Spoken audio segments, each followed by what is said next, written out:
500 വർഷങ്ങൾക്ക് മുമ്പ്, അന്ന് ലോകത്തിൻ്റെ കേന്ദ്രം എവിടെയാണെന്ന് ചോദിച്ചാൽ എല്ലാവർക്കും ഒരു ഉത്തരമുണ്ടായിരുന്നു: കോൺസ്റ്റാൻറ്റിനോപ്പിൾ. കോൺസ്റ്റാൻറ്റിനോപ്പിൾ ഒരു പടുകൂറ്റൻ സിറ്റിയാണ്. അതിൻ്റെ ചുറ്റിനുമായി അതിശക്തമായിട്ടുള്ള കോട്ടമതിലുകളുണ്ട്. ആ കോട്ടമതിലുകൾ ഭേദിച്ച് കോൺസ്റ്റാൻറ്റിനോപ്പിളിനെ തകർക്കുക എന്ന് പറഞ്ഞാൽ ഏറെക്കുറെ അസാധ്യമായിട്ടുള്ളൊരു കാര്യമാണ്. കഴിഞ്ഞ 1000 വർഷക്കാലം കോൺസ്റ്റാൻറ്റിനോപ്പിളിനെ തകർക്കാനായി നിരന്തരം ശത്രുക്കൾ ശ്രമിച്ചുകൊണ്ടേയിരുന്നു. പലതും പടുകൂറ്റൻ സേനകളായിരുന്നു. ഒരു ഘട്ടത്തിൽ 10,000-കണക്കിന് സൈനികർ പോലും കോൺസ്റ്റാൻറ്റിനോപ്പിൾ തകർക്കാൻ ശ്രമിച്ചിരുന്നു. പക്ഷേ അവരെല്ലാം പരാജയപ്പെട്ടുപോയി. 1000 വർഷത്തെ ചരിത്രത്തിനിടയിൽ 23 തവണയാണ് കോൺസ്റ്റാൻറ്റിനോപ്പിളിൻ്റെ മതിൽ തകർക്കാനുള്ള ശ്രമങ്ങൾ നടന്നത്. എന്നാൽ എല്ലാം പരാജയമായി മാറി. പക്ഷേ അതിനെല്ലാം ഒരു മാറ്റമുണ്ടാകുന്നത് 15-ാം നൂറ്റാണ്ടിലായിരുന്നു. കൃത്യമായിട്ട് പറഞ്ഞാൽ 1453. അന്ന് കോൺസ്റ്റാൻറ്റിനോപ്പിൾ ഇല്ലാതെയായി. ഭൂപടത്തിൽ നിന്ന് തന്നെ തുടച്ചു നീക്കപ്പെട്ടു. അവിടെ ഉണ്ടായിരുന്ന ആളുകൾ കൊല ചെയ്യപ്പെട്ടു. അവരുടെ കോട്ട മതിലുകൾ തകർന്നു വീണു. പക്ഷേ അത് വെറും ഒരു പട്ടണത്തിൻ്റെ തകർച്ച മാത്രമായിരുന്നില്ല. ആ ഒരു തകർച്ചയെ തുടർന്നാണ് കൊളംബസ് അങ്ങ് അമേരിക്ക വരെ എത്തിയത്. അതേ കാരണം കൊണ്ട് തന്നെയാണ് വാസ്കോ ഡ ഗാമ ഇങ്ങ് കാലിക്കറ്റിൽ വന്നിറങ്ങിയത്. കോൺസ്റ്റാൻറ്റിനോപ്പിളിൻ്റെ തകർച്ചയ്ക്ക് മുൻപുള്ള ലോകമെന്നും അതിന് ശേഷമുള്ള ലോകമെന്നും ചരിത്രകാരന്മാർക്ക് ഒരു സംശയവുമില്ലാതെ എഴുതി വയ്ക്കാൻ കഴിഞ്ഞു. കോൺസ്റ്റാൻറ്റിനോപ്പിൾ യൂറോപ്പിൻ്റെ ഒരു ഷീൽഡായിരുന്നു. അങ്ങനെ എളുപ്പത്തിലൊന്നും യൂറോപ്പിലേക്ക് ആർക്കും അതിക്രമിച്ച് കയറാൻ സാധിക്കില്ലായിരുന്നു. പക്ഷേ അത് പിന്നീട് പലകുറി സംഭവിക്കുന്നത് നമുക്ക് നേരിട്ട് കാണാൻ സാധിച്ചു. എല്ലാത്തിൻ്റെയും കാരണമായി മാറിയത് 1453-ലെ ആ 53 ദിവസം മാത്രം നീണ്ടുനിന്ന യുദ്ധമായിരുന്നു. ആ യുദ്ധ ചരിത്രത്തിലൂടെ നമുക്കൊന്ന് കടന്നു പോകാം. ഈ സംഭവ വികാസങ്ങൾ അരങ്ങേറുന്ന 1453-ൽ കോൺസ്റ്റാൻറ്റിനോപ്പിൾ എന്ന നഗരം ഭരിച്ചിരുന്നത് കോൺസ്റ്റൻറ്റൈൻ 11 എന്ന ചക്രവർത്തിയാണ്. കോൺസ്റ്റാൻറ്റിനോപ്പിൾ ബൈസൻറ്റൈൻ എന്ന സാമ്രാജ്യത്തിൻ്റെ തലസ്ഥാന നഗരമായിരുന്നു. ബൈസൻറ്റൈൻ എന്ന് പറഞ്ഞാൽ എല്ലാവർക്കും മനസ്സിലാകണമെന്നില്ല. എന്നാൽ റോമാ സാമ്രാജ്യം എന്ന് പറഞ്ഞാൽ എല്ലാവർക്കും മനസ്സിലാകും. പഴയ പ്രതാപത്തിലുണ്ടായിരുന്ന റോമാ സാമ്രാജ്യമെന്ന് നമുക്ക് തറപ്പിച്ച് പറയാൻ സാധിക്കില്ല. കാരണം ആ റോമാ സാമ്രാജ്യം ഒരുപാട് മാറിയിരുന്നു. ഒരുപാട് വർഷത്തെ പഴക്കമുണ്ട് റോമാ സാമ്രാജ്യത്തിന്. യൂറോപ്പിൻ്റെ ബഹുഭൂരിപക്ഷം പ്രദേശവും ഈ റോമാ സാമ്രാജ്യത്തിൻ്റെ ഭാഗമായിരുന്നു. എന്നാൽ പിന്നീട് ഒരുപാട് വർഷങ്ങൾ കഴിഞ്ഞപ്പോൾ റോമാ സാമ്രാജ്യം രണ്ടായി പകുത്തു മാറപ്പെട്ടു. അതിൻ്റെ കിഴക്കേ ഭാഗത്ത് വരുന്നതായിരുന്നു ബൈസൻറ്റൈൻ. പടിഞ്ഞാറൻ മേഖലയിൽ റോമാ സാമ്രാജ്യം വേറെയും ഉണ്ടായിരുന്നു. പിന്നീട് ആ റോമാ സാമ്രാജ്യവും ബൈസൻറ്റൈൻ സാമ്രാജ്യവും ഇല്ലാതെയായി. റോമാ സാമ്രാജ്യത്തിൻ്റെ ഫുൾ ചരിത്രം വിവരിച്ചുകൊണ്ട് ഒരു വീഡിയോ സീരീസ് തന്നെ ഞാൻ മുമ്പ് ചെയ്തിട്ടുണ്ടായിരുന്നു. താല്പര്യമുള്ളവർക്ക് അതിൻ്റെ ലിങ്ക് ഞാൻ ഐ ബട്ടണിലും അതുപോലെ ഡിസ്ക്രിപ്ഷനിലും കൊടുത്തേക്കാം. ഒന്ന് പരിശോധിച്ച് നോക്കുക. ഇന്നത്തെ ഭൂപടത്തിൽ എവിടെയാണ് കോൺസ്റ്റാൻറ്റിനോപ്പിൾ എന്ന് ചോദിച്ചു കഴിഞ്ഞാൽ ഇന്നത്തെ ഭൂപടത്തിൽ കോൺസ്റ്റാൻറ്റിനോപ്പിൾ ഇല്ല. പക്ഷേ ആ പ്രദേശമുണ്ട്. ആ പ്രദേശം ഇന്നറിയപ്പെടുന്നത് ഇസ്താൻബുളിലാണ്. അതെ, തുർക്കിയിലെ ഇസ്താൻബുൾ. 15-ാം നൂറ്റാണ്ടിൽ കോൺസ്റ്റാൻറ്റിനോപ്പിൾ ജീവിച്ചിരുന്നത് ക്രിസ്ത്യൻസ് ആയിരുന്നു. എന്നാൽ അവരുടെ ചുറ്റിനുമായി, അല്ലെങ്കിൽ കോൺസ്റ്റാൻറ്റിനോപ്പിൾ എന്ന നഗരത്തിന് ചുറ്റിനുമായി മുസ്ലിംസ് ആണ്, അല്ലെങ്കിൽ അവരുടെ ഓട്ടോമൻ സാമ്രാജ്യമാണ്.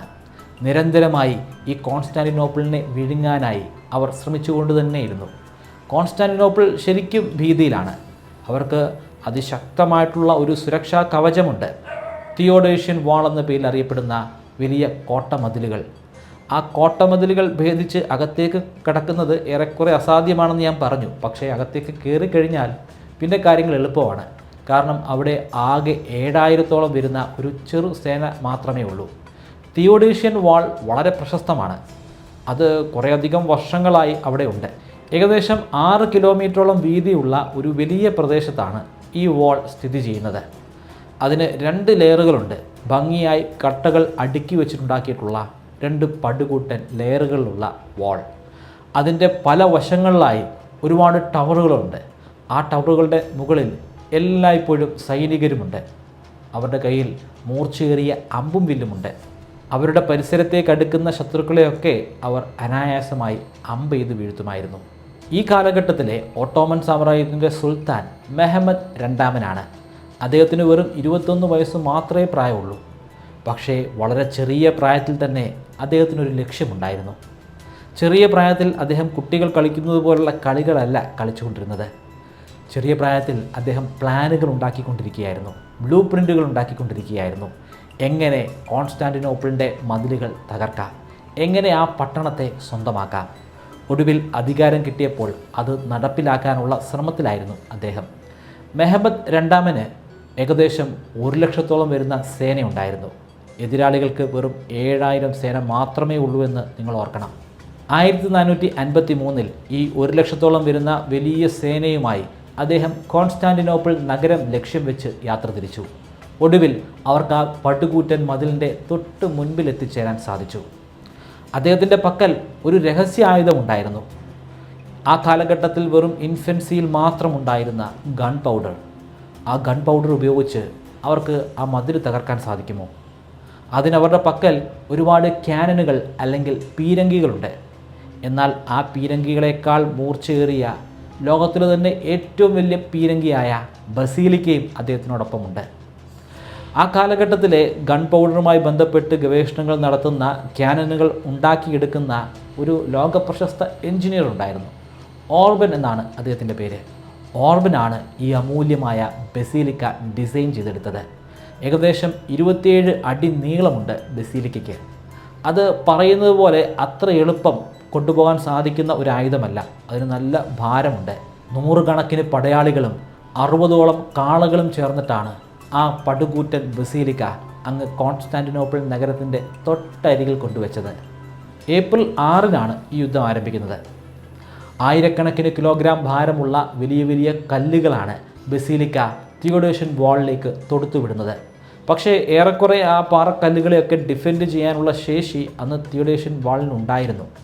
ബസീലിക്കയുടെ ഓരോ വെടിയുണ്ടകളും അല്ലെങ്കിൽ പാറക്കല്ലുകൾ തൊടുത്തു വിടുന്നതും ഭീമാകാരമായിട്ടുള്ള ഒരു വലിയ ശബ്ദമാണ് ഉണ്ടാക്കിയിരുന്നത്. അത് കിലോമീറ്ററുകളോളം വ്യാപിക്കുകയും ചെയ്തു. ഇതുമായി ബന്ധപ്പെട്ട് പ്രചരിക്കുന്ന ഒരു കഥയുണ്ട്. അത് എത്രമാത്രം യാഥാർത്ഥ്യമാണെന്ന് എനിക്കറിയില്ല. ഈ ഭീകരമായിട്ടുള്ള ശബ്ദം കേട്ട് കോൺസ്റ്റാന്റിനോപ്പിളിൻ്റെ ഉള്ളിലുണ്ടായിരുന്ന ഗർഭിണിയായിട്ടുള്ള ഒരു സ്ത്രീയുടെ ഗർഭം അലസിപ്പോയെന്നാണ് പറയപ്പെടുന്നത്. തുടർച്ചയായി ബസീലിക്ക ശബ്ദമുണ്ടാക്കിക്കൊണ്ടേയിരുന്നു. അനേകം പാറക്കല്ലുകൾ തിയോഡോഷ്യൻ വാളിൽ വന്ന് പതിച്ചു. ഓരോ തവണ വന്ന് പതിക്കുമ്പോഴും ആ ഭൂമി ഒന്ന് കുലുങ്ങി. നിരന്തരമായിട്ടുള്ള ശബ്ദം കാരണം ആളുകൾ ശരിക്കും ഭയപ്പെട്ടു. ലോകം അവസാനിക്കാൻ പോവുകയാണെന്ന് പോലും കോൺസ്റ്റാന്റിനോപ്പിളിലെ ആളുകൾ തെറ്റിദ്ധരിച്ചു. ബസീലിക്കയ്ക്ക് ഒരു വലിയ പ്രശ്നമുണ്ട്. അത്രയും ഭാരമുള്ള പടുകൂറ്റൻ ക്യാനൺ ആയതുകൊണ്ട് തന്നെ ഒരു തവണ വെടിയുതിർത്തതിന് ശേഷം 3 മണിക്കൂറുകൾ വേണം വീണ്ടും ഒരു പാറ നിറച്ച്, ഗൺ പൗഡേഴ്സ് നിറച്ച് അടുത്ത വെടിയുതിർക്കാൻ. ആ 3 മണിക്കൂർ ശരിക്കും കോൺസ്റ്റാന്റിനോപ്പിളിലുള്ള ആളുകൾക്ക് ഒരു അനുഗ്രഹമാണ്. കാരണം തൊട്ട് മുൻപ് പതിച്ച പാറക്കല്ലിൻ്റെ പ്രശ്നങ്ങൾ പരിഹരിക്കാൻ അവർക്ക് 3 മണിക്കൂർ സമയമുണ്ട്. കുറച്ച് ഭാഗങ്ങളൊക്കെ തകർന്നു വീഴും. ആ തകർന്നു വീഴുന്ന ഭാഗങ്ങൾ വീണ്ടും പാറക്കല്ലുകളൊക്കെ ഉപയോഗിച്ച് വീണ്ടും അവർ കെട്ടിപ്പൊക്കാൻ ശ്രമിക്കും. പുരുഷന്മാർ അല്ലെങ്കിൽ പട്ടാളക്കാർ മാത്രമല്ല, സ്ത്രീകൾ ഉൾപ്പെടെയുള്ള ആളുകൾ അതിനുവേണ്ടി പരിശ്രമിച്ചിരുന്നു. ഇവർ വെറുതെ പാറക്കല്ലുകൾ അങ്ങനെ വീണ്ടും അടുക്കി വെക്കുകയല്ല ചെയ്യുന്നത്. ഇവർ അവിടെ കുറേയധികം ചെളി ഉണ്ടാക്കി വെച്ചു. മണ്ണും വെള്ളവും കൂട്ടിക്കലർത്തിയിട്ട് ചെളി ഉണ്ടാക്കി. ആ ചെളിയും കൂടെ ചേർത്തിട്ടാണ് വീണ്ടും അവർ ആ ഭിത്തി ഉണ്ടാക്കുന്നത്. ആ ചെളിയുടെ അവിടെ ഉള്ളതുകൊണ്ട് ഈ പാറക്കല്ല് വന്ന് പതിക്കുമ്പോഴുണ്ടാകുന്ന വൈബ്രേഷനെ ഒരു പരിധിവരെ പ്രതിരോധിക്കാൻ സാധിക്കും. യുദ്ധം ആരംഭിച്ചിട്ട് അനവധി ദിവസങ്ങൾ കഴിഞ്ഞിട്ടും തിയോഡോഷ്യൻ വാൾ അതേപടി അവിടെ നിലനിന്നു. അതിൽ ഒരു വലിയ സുഷിരമുണ്ടാക്കാൻ ഓട്ടോമൻ സാമ്രാജ്യത്തിന് സാധിച്ചില്ല. ദിവസങ്ങൾ കഴിയുന്നതനുസരിച്ച് മെഹമ്മദ് രണ്ടാമൻ്റെ ക്ഷമ നശിച്ചുകൊണ്ടേയിരുന്നു. ഇങ്ങനെ പോയിട്ട് ഒരു കാര്യവുമില്ല. ഈ മതിലിനെ തകർക്കാൻ നമ്മളെക്കൊണ്ട് സാധിക്കുമെന്ന് തോന്നുമില്ല. വേറെ എന്തെങ്കിലും ഒരു മാർഗം ഉണ്ടാക്കിയെടുക്കണം. കോൺസ്റ്റാന്റിനോപ്പിൾ നഗരത്തിന് ചുറ്റിനുമായിട്ട് ഈ മതിലില്ല. അതിൻ്റെ ഇടയിൽ ചില വിടവുകളൊക്കെ ഉണ്ട്. ആ വിടവുകളിലൂടെ ഉള്ളിലേക്ക് കയറിയാലോ? വിടവെന്ന് പറയുന്നത് ശരിക്കും കരമാർഗമുള്ള ഒരു വിടവല്ല. അവിടെ ഒരു സ്ട്രെയിറ്റ് ആണ്, ഒരു കടലിടുക്കാണ്. കടൽ കരയുടെ ഉള്ളിലേക്ക് കയറി കിടക്കുന്ന ഒരു നേർത്ത പ്രദേശം. ബോസ്ഫറസ് കടലിടുക്കിൻ്റെ ഉള്ളിലൂടെ കപ്പലുമായി, വാർഷിപ്പുകളുമായിട്ട് കടന്നു ചെന്ന് കഴിഞ്ഞാൽ കോൺസ്റ്റാന്റിനോപ്പിളിനെ ഈ മതിൽ തകർക്കാതെ തന്നെ കീഴടക്കാൻ സാധിക്കും. പക്ഷേ ഇത് ഒരു കാരണവശാലും കോൺസ്റ്റാന്റിനോപ്പിളിലെ ആളുകൾ മുൻകൂട്ടി മനസ്സിലാക്കാൻ പാടില്ല. അതുകൊണ്ട് ബസീലിക്ക നിരന്തരം ശബ്ദിച്ചുകൊണ്ട് തന്നെയിരുന്നു. വേറെയും ചില ക്യാനനുകൾ മതിലിന് നേരെ വെടിയുണ്ടകൾ ഉതിർത്ത് വിട്ടുകൊണ്ടേയിരുന്നു. പക്ഷേ ഈ സമയം ബഹുഭൂരിപക്ഷം പട്ടാളക്കാരും ആ മേഖലയിൽ ഉണ്ടായിരുന്നില്ല. അവർ ഏതാണ്ട് 70ഓളം വരുന്ന പടക്കപ്പലുകളിലായിരുന്നു. ആ പടക്കപ്പലുകൾ നേരെ ബോസ്ഫറസ് സ്ട്രെയിറ്റിന് നേരെ സഞ്ചരിച്ച് ബോസ്ഫറസ് സ്ട്രെയിറ്റിൻ്റെ കവാടം അതിൻ്റെ ഭാഗം വരെ എത്തി. പക്ഷേ അവിടെ ഒരു വലിയ പ്രശ്നമുണ്ട്. കപ്പലുകൾക്ക് അതിൻ്റെ ഉള്ളിലേക്ക് കടക്കാൻ പറ്റുന്നില്ല. കാരണം അവിടെ വലിയ ചങ്ങലകൾ കൊണ്ട് ബന്ധിപ്പിക്കപ്പെട്ടിരിക്കുകയാണ്. ആ ചങ്ങലകളെ മുറിച്ച് കപ്പലുകൾക്ക് മുന്നോട്ട് പോകാൻ സാധിക്കുന്നില്ല. സാധാരണഗതിയിൽ ഇത്തരത്തിലുള്ളൊരു സിറ്റുവേഷൻ വരുമ്പോൾ സുൽത്താൻ അല്ലെങ്കിൽ രാജാക്കന്മാർ ചിന്തിക്കുന്നത്, എന്നാൽ ഇത് ഉപേക്ഷിക്കാം, പഴയതുപോലെ തന്നെ നമുക്ക് വാള് തകർക്കാം. പക്ഷേ മെഹമ്മൂദ് രണ്ടാമൻ അങ്ങനെ ചിന്തിക്കുന്ന ഒരു രാജാവായിരുന്നില്ല. അദ്ദേഹം വേറിട്ട ചിന്തകളുള്ള, ഐഡിയോളജികളുള്ള ഒരു സുൽത്താനായിരുന്നു. അതുകൊണ്ട് തന്നെയാണ് അദ്ദേഹത്തിന് യുദ്ധത്തിൽ വലിയ നേട്ടങ്ങൾ ഉണ്ടാക്കാൻ സാധിച്ചത്. കടൽ മാർഗത്തിലൂടെ എൻ്റെ വാർഷിപ്പുകൾ മുന്നിലേക്ക് പോകുന്നില്ലെങ്കിൽ കരയിലൂടെ ഞാനിതിനെ മുന്നോട്ട് കൊണ്ടുപോകും. കേൾക്കുമ്പോൾ ഒരു വലിയ അബദ്ധമാണ്, മണ്ടത്തരമാണ്, യുക്തിക്ക് നിരക്കാത്തതാണെന്നൊക്കെ തോന്നും. പക്ഷേ ഇതദ്ദേഹം അക്ഷരാർത്ഥത്തിൽ യാഥാർത്ഥ്യമാക്കി. അതിന് അദ്ദേഹത്തിൻ്റെ കയ്യിൽ കൃത്യമായിട്ടുള്ളൊരു പ്ലാൻ ഉണ്ടായിരുന്നു. അവരുടെ വാർഷിപ്പ് നിൽക്കുന്ന ബോസ്ഫറസ് സ്ട്രെയിറ്റിൻ്റെ ഭാഗത്ത് നിന്നും വലതുഭാഗത്തേക്ക് മാറിക്കഴിഞ്ഞാൽ കരയാണ്. അത് അല്പം കയറ്റമുള്ള ഒരു കരയാണ്. ആ കരവഴി ഒന്ന് ബോട്ട് കയറ്റി ഇടത്തോട്ടൊന്ന് വെട്ടിച്ചു കഴിഞ്ഞാൽ നേരെ ബോസ്ഫറസ് സ്ട്രെയിറ്റിൻ്റെ അകത്തേക്ക് വരും. അതായത് ആ ചങ്ങലകളെ മുറിച്ചു മാറ്റാതെ തന്നെ അവർക്ക് ഒരല്പം വളഞ്ഞ വഴിയിലൂടെ വെള്ളത്തിലേക്ക് മടങ്ങി വരാൻ സാധിക്കും. പക്ഷേ ഈ വാർഷിപ്പിന് നല്ല ഭാരമുണ്ട്. ഇപ്പോഴത്തെ ഷിപ്പുകളായിട്ടൊന്നും കമ്പയർ ചെയ്യരുത്. അത് അത്യാവശ്യം വലിപ്പമുള്ളൊരു ബോട്ടായിട്ട് മാത്രം എടുത്താൽ മതി. ആ ബോട്ടിനെ അവിടെ നിന്നും പൊക്കിയെടുത്ത് അപ്പുറത്ത് കൊണ്ടുപോയി ഇടുക എന്ന് പറയുന്നത് അത്ര എളുപ്പമുള്ളൊരു കാര്യമൊന്നുമല്ല. പക്ഷേ ശാസ്ത്രീയമായിട്ട് ചില മാർഗങ്ങൾ നമുക്ക് ഉപയോഗിക്കാം. അവരത് ഉപയോഗിക്കുക തന്നെ ചെയ്തു. ആ പ്രദേശത്തുണ്ടായിരുന്ന അനവധി മരങ്ങൾ മുറിച്ചെടുത്തു. അതിനുശേഷം അതിനെയൊക്കെ അവർ ആ സമുദ്രഭാഗത്തു നിന്നും മുകളിലേക്കുള്ള കയറ്റത്തിലേക്ക് അടുക്കി വെച്ചു. അതിൻ്റെ മുകളിലായി ധാരാളമായി മൃഗക്കൊഴുപ്പുകൾ ഗ്രീസിൻ്റെ രൂപത്തിൽ അവിടെ ചേർത്ത് വെച്ചു. ശേഷം അനവധി കാളകളെ ഉപയോഗിച്ചുകൊണ്ട്, അനവധി പട്ടാളക്കാരെ ഉപയോഗിച്ചുകൊണ്ട് ആ ഷിപ്പുകൾ ആ ലോഗുകളുടെ ആ തടി കഷ്ണങ്ങളുടെ മുകളിലൂടെ ഉരുട്ടിക്കൊണ്ട് നിരക്കിക്കൊണ്ട് അവർ മുന്നോട്ട് കൊണ്ടുപോയി. അതിനുശേഷം നേരെ ഫോസ്ഫറസ് കടലിടുക്കിലേക്ക് അവർക്ക് ആ കപ്പലിനെ എത്തിക്കാൻ സാധിച്ചു. ഒന്നും രണ്ടുമല്ല, 70ഓളം വരുന്ന പടക്കപ്പലുകളെയാണ് അങ്ങനെ ബോസ്ഫറസ് സ്ട്രീറ്റിലേക്ക് അവർ എത്തിച്ചത്. ഈ സമയത്ത് 7000ഓളം വരുന്ന കോൺസ്റ്റന്റൈനിലെ പട്ടാളക്കാർ ആ മേഖലകളിലൊന്നുമില്ല. അവരുണ്ടായിരുന്നത് അങ്ങ് തിയോഡേഷ്യൻ വാളിൻ്റെ അതിർത്തി പ്രദേശത്തും അവിടെ ഉണ്ടായിരുന്ന ടവറുകളുടെ മുകളിലുമായിരുന്നു. ഉറക്കമില്ലാതെ അനവധി ദിവസമായി അവരവിടെ ഡിഫെൻഡ് ചെയ്തുകൊണ്ടിരിക്കുകയാണ്. അവരാരും അറിയാതെ ശക്തമായിട്ടുള്ള ഓട്ടോമൻ സാമ്രാജ്യത്തിൻ്റെ നാവികസേന അവരുടെ അതിർത്തിയും ഭേദിച്ച് ഉള്ളിലേക്ക് കടന്നിരിക്കുന്നു.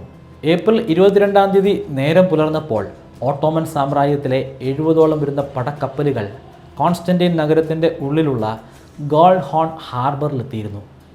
കോൺസ്റ്റന്റൈൻ 11-ാമൻ ശരിക്കും ഞെട്ടിപ്പോയി. അദ്ദേഹം ഇപ്പോൾ വലിയ പ്രതിസന്ധിയിലാണ്. ആകെ 7000ഓളം വരുന്ന സൈനികരേ ഉള്ളൂ. അവരെല്ലാം ഉറക്കമില്ലാതെ 24 മണിക്കൂറും അങ്ങ് ബോർഡറിൽ യുദ്ധം ചെയ്തുകൊണ്ടിരിക്കുകയാണ്. അവരിൽ പകുതി പേരെങ്കിലും ഇനി ഈ ഗോൾഡൻ ഹോൺ ഹാർബറിൻ്റെ പരിസരത്തേക്ക് കൊണ്ടുവരണം. അങ്ങനെ ശരിക്കും കോൺസ്റ്റന്റൈൻ സാമ്രാജ്യത്തിൻ്റെ സൈനികർ രണ്ടായി പകുത്തപ്പെട്ടു. ഒരു ഭാഗത്ത് 3000, മറുഭാഗത്ത് 3000. 3000 എന്ന് പറയുമ്പോൾ അത് തീർത്തും നിസ്സാരമായിട്ടുള്ളൊരു സംഖ്യയാണ്. എതിരാളികൾ ലക്ഷങ്ങളാണ്. അവരെ പ്രതിരോധിക്കുക എന്ന് പറയുന്നത് ഈ 3000 പേരെ സംബന്ധിച്ചിടത്തോളം അസാധ്യമായിട്ടുള്ളൊരു കാര്യം തന്നെയാണ്. പക്ഷേ അവർ നിരന്തരമായി അത്ഭുതകരമായി ഡിഫെൻഡ് ചെയ്തുകൊണ്ട് തന്നെയിരുന്നു. രണ്ട് മേഖലയും ഒരേപോലെ ഡിഫെൻഡ് ചെയ്തു. ദിവസങ്ങൾ കടന്നുപോയി. മെയ് മാസം 24-ാം തീയതി ആ ദിവസത്തിന് ഒരു പ്രത്യേകതയുണ്ടായിരുന്നു. അന്ന് ലൂണാർ എക്ലിപ്സ് നടക്കുന്ന, ചന്ദ്രഗ്രഹണം നടക്കുന്ന ഒരു ദിവസമായിരുന്നു.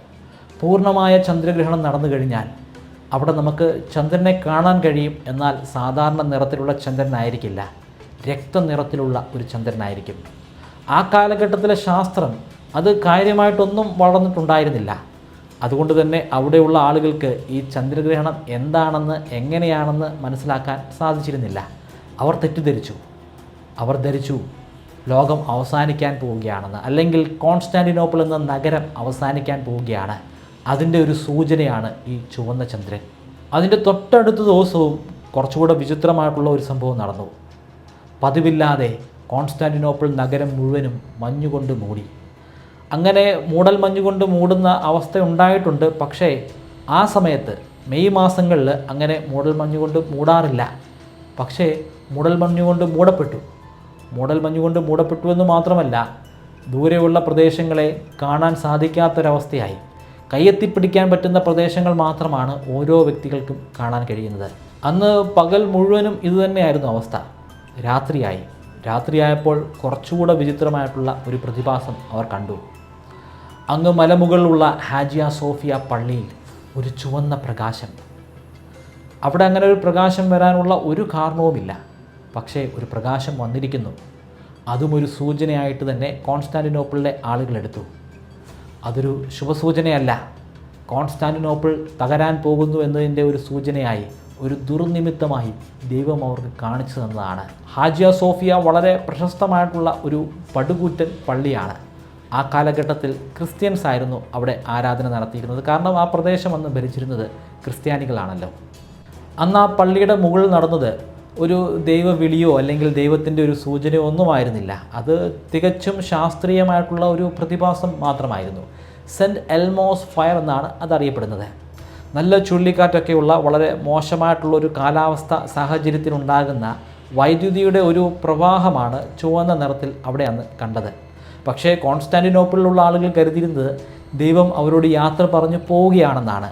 അതേസമയം മതിലിൻ്റെ മറുഭാഗത്തുണ്ടായിരുന്ന ഓട്ടോമൻ സാമ്രാജ്യത്തിലെ ആളുകൾ നന്നായി അത് ആഘോഷിച്ചു. അവർ കരുതിയത് ദൈവം അവരെ വരവേൽക്കുന്നു, അവരുടെ വിജയം ദൈവം ആഘോഷിക്കുന്നു എന്നൊക്കെയാണ്. മെയ് മാസം 29-ാം തീയതി ഓൾ ഔട്ട് നടത്താൻ മെഹമ്മദ് രണ്ടാമൻ തീരുമാനിച്ചു. ഓൾ ഔട്ട് എന്ന് പറഞ്ഞാൽ സകല സൈനികരെയും ഒന്നിച്ചുപയോഗിച്ചുകൊണ്ട് ഒറ്റയടിക്ക് കീഴടക്കാനുള്ള ഒരു ശ്രമം. പക്ഷേ അതിൻ്റെ തലേദിവസം രാത്രി, മെയ് 28-ാം തീയതി രാത്രി, സൈക്കോളജിക്കലായിട്ടുള്ള ഒരു മൂവ് മെഹമ്മദ് രണ്ടാമൻ നടത്തി. അദ്ദേഹം അവിടെ ഉണ്ടായിരുന്ന 1,00,000-ഓളം വരുന്ന സൈനികരോട് ഓർഡർ കൊടുത്തു, നിശബ്ദരായിട്ടിരിക്കാൻ, ഒരു രീതിയിലുള്ള ശബ്ദവും ഉണ്ടാക്കണ്ടെന്ന് പ്രഖ്യാപിച്ചു.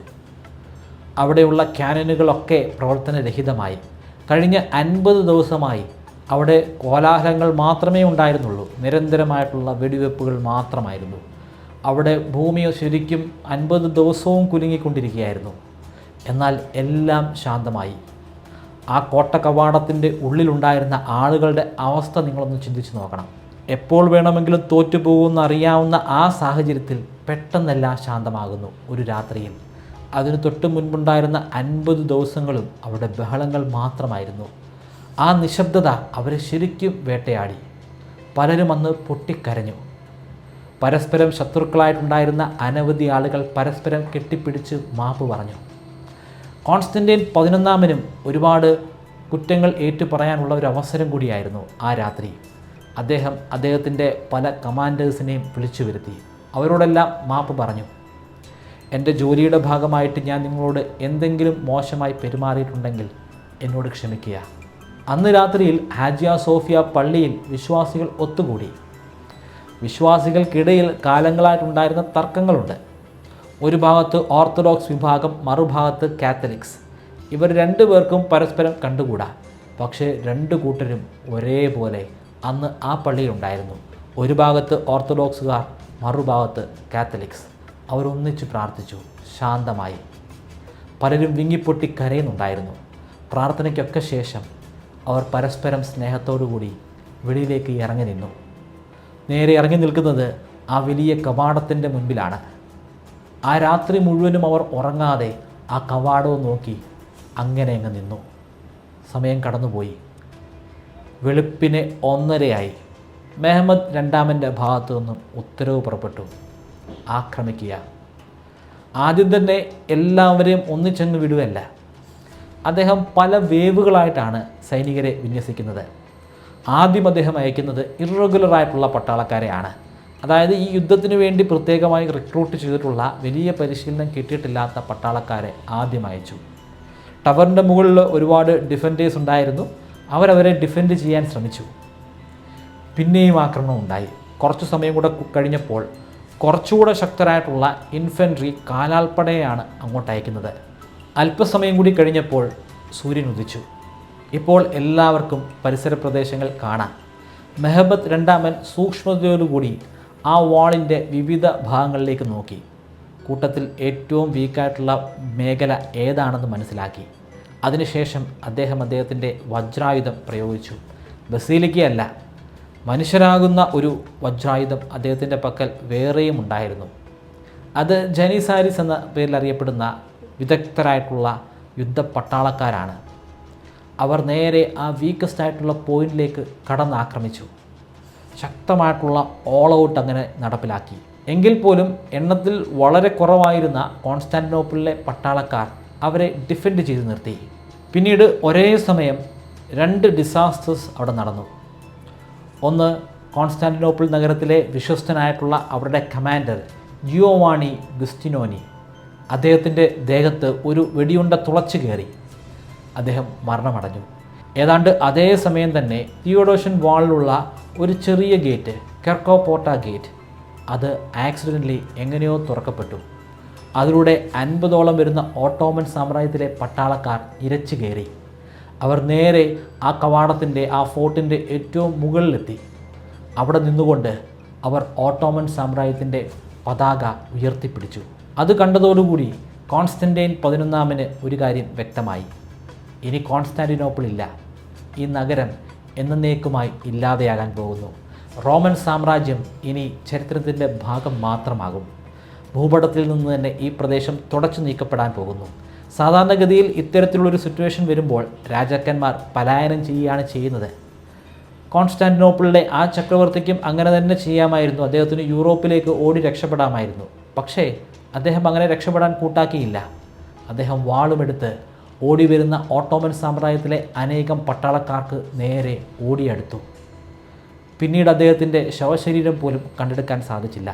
അങ്ങനെ കണ്ടെടുക്കാനും മാത്രം ഒന്നും അവശേഷിച്ചിട്ടുണ്ടായിരുന്നില്ല. ഈ യുദ്ധത്തോടുകൂടി മെഹമ്മദ് ദ കൺക്വററായി. ഒരിക്കലും കീഴ്പ്പെടുത്താൻ സാധിക്കില്ലെന്ന ആളുകൾ വിധി എഴുതിയിരുന്ന കോൺസ്റ്റാന്റിനോപ്പിൾ നഗരത്തെ അദ്ദേഹം കീഴ്പ്പെടുത്തി. ആ പ്രദേശം കീഴ്പ്പെടുത്തിയതോടുകൂടി ഓട്ടോമൻ സാമ്രാജ്യത്തിലെ പട്ടാളക്കാർക്ക് ആവേശം തലക്കി പിടിച്ചു. അവരുടെ ആദ്യത്തെ ആഗ്രഹം ആ ഹാജിയ സോഫിയയിലെ ക്രിസ്ത്യൻ പള്ളി പൂർണ്ണമായിട്ടും തകർത്ത് കളയാന്നുള്ളതായിരുന്നു. എന്നാൽ മെഹമ്മദ് രണ്ടാമൻ അത് വിലക്കി. ഒരിക്കലും തകർക്കാൻ പാടില്ലെന്ന് പറഞ്ഞു. അദ്ദേഹം പിന്നീട് ആ പള്ളിയെ ഒരു മുസ്ലിം പള്ളിയായി കൺവേർട്ട് ചെയ്തു. ഈ യുദ്ധം നടക്കുന്ന കാലഘട്ടത്തിൽ കോൺസ്റ്റാന്റിനോപ്പിളിൽ ഒരുപാട് ക്രിസ്ത്യൻ ചരിത്രകാരന്മാരുണ്ടായിരുന്നു, എഴുത്തുകാരുണ്ടായിരുന്നു.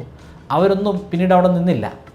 യുദ്ധത്തിലൂടെ തങ്ങളുടെ രാജ്യം ഇല്ലാതെയാകുന്നത് മനസ്സിലാക്കിയ അവർ അവരുടെ കയ്യിൽ ഉണ്ടായിരുന്ന ഗ്രീക്ക്, റോമൻ ടെക്സ്റ്റുകളുമായി നേരെ ഇറ്റലിയിലേക്ക് ഓടിപ്പോയി. അവരാണ് പിന്നീട് ഇറ്റാലിയൻ റിനൈസൻസിന് ചുക്കാൻ പിടിച്ചത്.